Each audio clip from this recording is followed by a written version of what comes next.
Aliyekuwa msemaji wa klabu ya Simba na Yanga Haji Manara amerudi tena kwenye vichwa vya habari baada ya kutoa kauli kali mno kuhusu hali ya soka nchini Tanzania kufuatia mechi kati ya Simba na Mashujaa FC.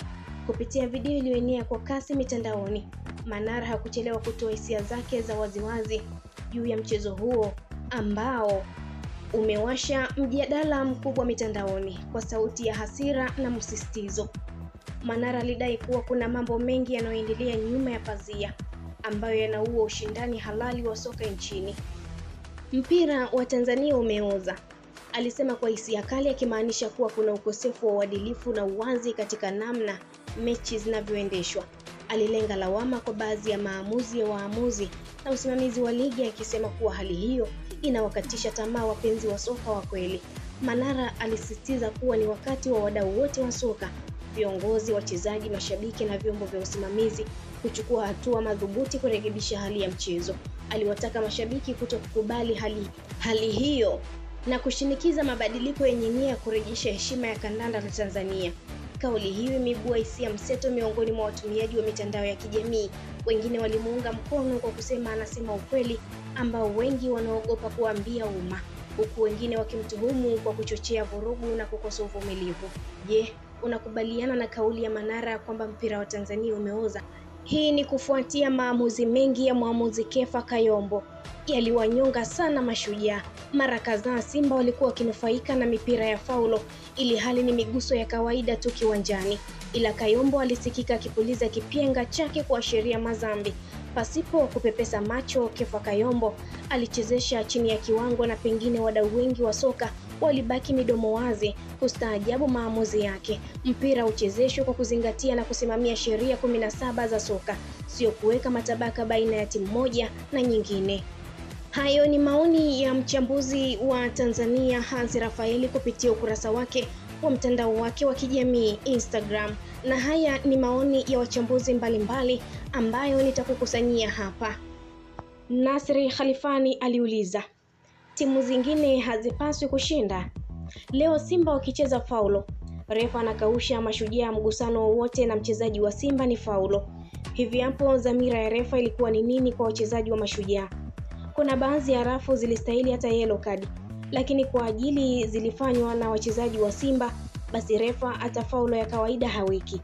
Penati ya kwanza, je, muamuzi alikuwa sehemu ya kuona mchezaji wa Mashujaa kuwa aliugusa ule mpira au la?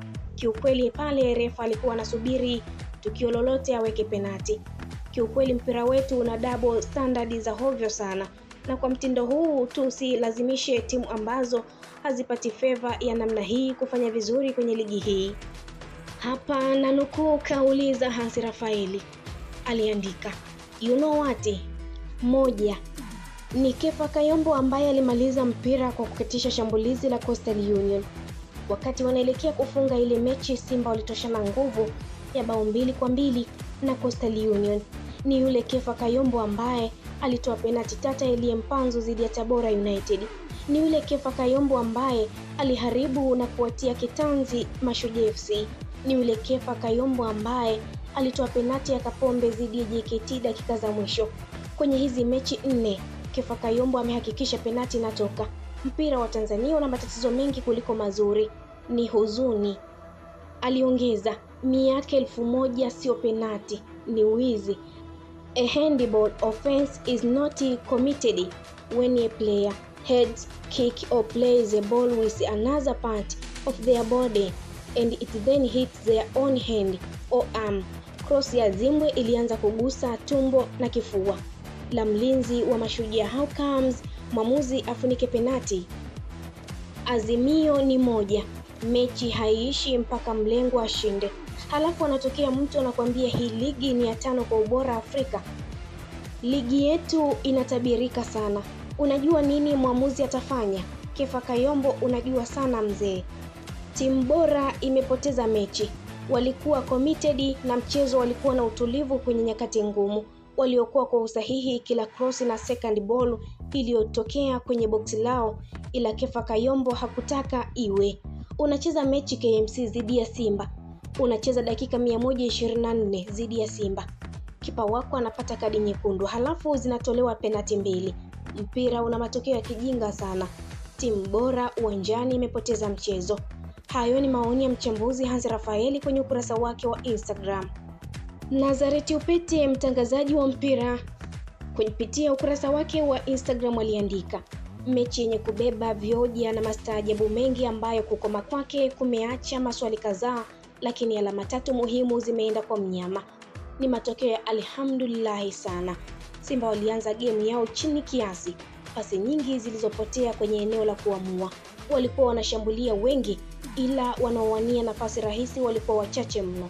Kuingia kwa mastaa wenye ubora kama vile Motale na wenzie kuliwachangamsha eneo la mbele, ingali bado Ateba kuna muda alikuwa kikwazo kwao kabla hata ya mabeki.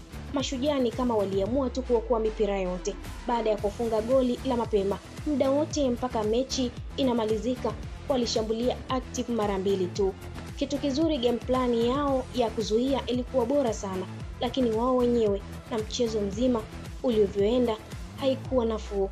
Yusuf Kagoma amekuwa na mechi nzuri sana dakika zote, akienda juu na kurudi kupunguza gap la beki wakati waliopanda zaidi leo. Abdul Malik Adamu kwenye kiwango bora mno, nizamu ya juu na uwezo mkubwa wa kumaliza mipira yote iliyozagaa kwenye boksi. Ni mchezaji aliyekuwa bora zaidi kwa Mashujaa kwa kila kitu. Ateba akafunga mabao 2 sio, na ndiye man of the match. Okay, kwangu ndiye mchezaji aliyechelewesha zaidi matokeo ya Simba kushinda leo. Ameamua mashambulizi 4 bora. Hakai sana kwenye nafasi sahihi na kiwango chake leo. No, ninamtetea mara nyingi leo hapana. Kazi nzuri Istanbuli. Alikuwa anacheza vyema sana pale katikati na hakuwa na papara hata kwenye risk taking. Licha ya kuonyeshwa kadi ya njano mapema hakuwa muoga, ingali alilinda sana nizamu yake. Debora Mavambo amecheza vyema, ila mwishoni alichoka akaanza kupoteza mipira. Dakika nyingi uwanjani hakuwa abiria, alifungua haraka mno. Ngushi na Karabao imenikumbusha Son vs Chelsea, angemuua. Good match kwa Mtui, Mpoki na Abdul Nasser Asa. Simba walioanza wametoa majibu. Fadu hawapi sana nafasi ya kuanza, wamejiengua kirahisi. Kamara bao la 6 anafungwa nje ya boksi, is okay. Filimbi ya Kayombo maumivu Sahara Desert. Mashujaa wa Jangwani wameimaindi vibaya mno mpaka dakika 124. Simba 2 Mashujaa 1, aliongeza Nazareth Upete. Guys, nilishasema na sipendi kuzungumzia kabisa kuhusu waamuzi wetu, kwa sababu baadhi yenu mmeniuliza maoni yangu kuhusu mwamuzi wa jana. Basi niweke hapa. Mechi ya sintofahamu nyingi mno ambayo mwamuzi alijitengenezea tension kubwa iliyokuja kumzidi baadaye. Kuna matukio muelewa na yapo niliyomwelewa. Nilimwelewa kuongeza muda. Kipindi cha kwanza kimechezwa kwa dakika 48 kwa muda mpira uliokuwa mchezoni, na cha pili alikuwa sahihi kuongeza dakika 15 kwa sababu mpaka 45 zinaisha mchezo ulichezwa dakika 21 tu. Amenifurahisha kwenye utunzaji wa muda. Eneo la pili nililokubaliana na Kayombo ni kadi nyekundu ya kipa. Muntari kafanya kitu cha kijinga. Penalti ya Kapombe ilikuwa sahihi kabisa. Sikubaliani kabisa na mwamuzi kwenye penalti ya kwanza ya Simba. Mpira uliotoka tumboni, eneo linalokubalika kucheza mpira kwa mchezaji huyu kwenda mkononi kwake haiwezi kuwa penalti hata tuumbwe upya. Faulo nyingi alipuliza kwa mihemko, alifanya mechi kuwa ngumu kwake. Kwa ufupi sana kuhusu waamuzi ni hayo tu. Sitazungumzia tena waamuzi msimu huu, alimalizia Nazareth Upete, mtangazaji wa mpira wa miguu kutokea shirika la utangazaji TBC Tanzania.